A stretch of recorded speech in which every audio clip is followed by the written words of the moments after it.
Okay guys, I'm here today with Giancarlo Bodoni, the ADCC 2022 champion. Huge honor for me.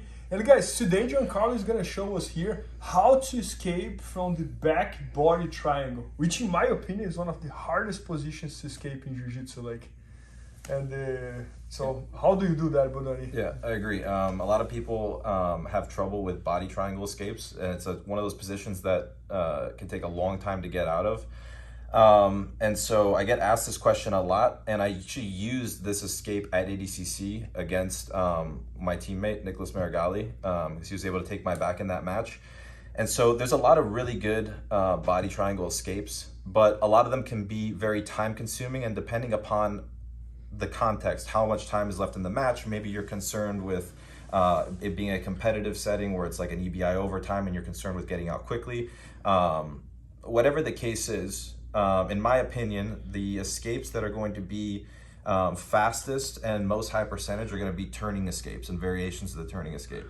And so this is the one that I was able to use in that match. And so we can go this way because we might need a little bit of space. But if Bernardo has my back, and the good thing about turning escapes is that a lot of escapes require you to identify what side of seatbelt you're on and what side of body triangle you're on. So for example, Bernardo right now has a seatbelt on the overhook side, and he has a triangle, a body triangle locked on the top side. Okay, so he has a top side lock and an overhook side.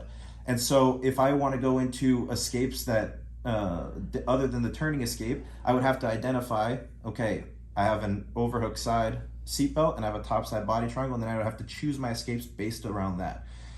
However, as I start doing one escape, a lot of times Bernardo can start switching things up, and then I have to start go about changing my escape, okay? So one of the reasons why I like the turning escape is because we can do it regardless of the side that we're on, okay? Regardless of his body triangle and regardless of what side his seatbelt is on, and you can also do it if he has double underhooks or whatever, okay? So the first thing we're gonna look to do is we're gonna look to address the upper body grips. I go in, I place my hands in defensively as I normally would, my hand on the inside, just like so. And then from here, I go in and I'll start snaking a hand to the inside, and I use whatever method I like to go in and start separating my opponent's grips, okay? His ability to maintain me on the back, okay, particularly with the body triangle, but just to maintain the back, is gonna be based around how well he can maintain a chest to back connection. So the more his chest is connected to my back, the better his chances of holding me are. Okay, the more I can do things that start disconnecting my chest from his back, that's how my escapes usually initiate, okay, in a lot of cases. So we'll go in and I'll start separating his grips, okay? The reason why I separate the grips is because now I have the intention of taking my chest off of my opponent's back, okay? And when you guys are competing, you're not gonna get, or when you're doing it in a competitive setting, it could be a competitive role or a tournament, you're not gonna get a whole ton of space, but I don't need a whole lot of space. I don't need to be 6 inches away from my opponent's back. I just need 1 or 2 inches to initiate the escape, and at that point, he's chasing me, okay? So what we do is we'll start off by separating the grips. Once I cover my opponent's hands now, I focus on getting this hand out and away, and I just quickly whip up to my elbow, and I turn my chest down to the floor. As I do it, I scissor my legs and I start moving up this way. Now, naturally, Bernardo's gonna start looking to chase me. He wants to start reclaiming that chest to back connection. But once I get up to my elbow, you can see that I don't have a whole ton of disconnect, but it's enough to continue this motion, okay? Now we'll do it slow initially, even if he keeps the body triangle as tight as he can. As we start rolling, once we commit to the roll, we continue to roll. So sometimes this might take 3, 4, 5, even 6 full turns for this to work. Okay, but usually by the 3rd or 4th, you'll be able to get this. As we go in and I start that turn, Bernardo goes in to follow me, and we keep turning. Go ahead, keep following me. Yep.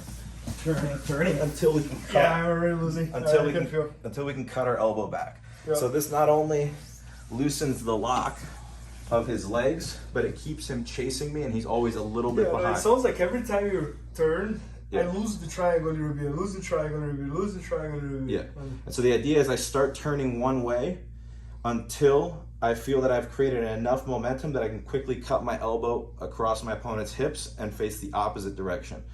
There is one problem with this escape, which is that oftentimes, if he has my back, and this happened in that match that I mentioned before, So regardless, we could even be on the bottom side, this would work. One problem with this escape is that you could end up in a bottom mount, okay? However, in my opinion, bottom mount is better than the back than with the body triangle, okay? So the second you go in and you end up in bottom mount, you have to go immediately into a big bridge and a mount escape. So as I go in, I start throwing this hand away. I quickly start whipping up to my knees and my elbows, and now my opponent's chasing me. We roll once, go ahead. We roll twice, and then I cut my elbow back, and now I end up in a mount. The second that I end up in the mount, I go in and I start my bridge, and then we go and we start looking to get our knees on the inside. So you end up in a bottom mount, there's a chance that you get mounted, but if you can kind of preemptively prepare for the fact that you might end up in the bottom mount, you can oftentimes, the second he turns and mounts you, go into an immediate escape, start kipping, start elbow escaping, whatever it is, and then you got out of the back and the mount as well. But a lot of times you also end up in top position. So it really just depends. The main thing is you got rid of the body triangle and the back. So if I came through, I separated the hands, I start whipping myself up, he goes to chase me. Yeah, and a lot of times I can cut the elbow back, and now from here I end up on top. Okay? It is hard, yeah. And sounds like the body triangle is not made for chasing, you know. Like, right. I think when you have the hooks, chasing is a little less hard, but the body triangle. Yeah, once my hips start to misalign, it's hard to hold on to it. Yeah, it's hard to hold it. Yeah, no, that's incredible. And guys, Giancarlo is one of the best instructors we have, and he just won the ADCC. So make sure to check his instructions at bjjfanatics.com. He's just getting better as an instructor and as an athlete, and he's training under John. So he's learning a lot how to teach Jiu-Jitsu as well.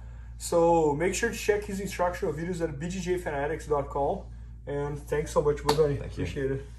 Please help me out to grow my YouTube channel. Just click subscribe. And to watch more videos, just click under see more videos. I hope you enjoyed. BJJFanatics.com. Use the promo code YouTubeFaria to get 10% off any instructional video. Improve your jiu-jitsu faster.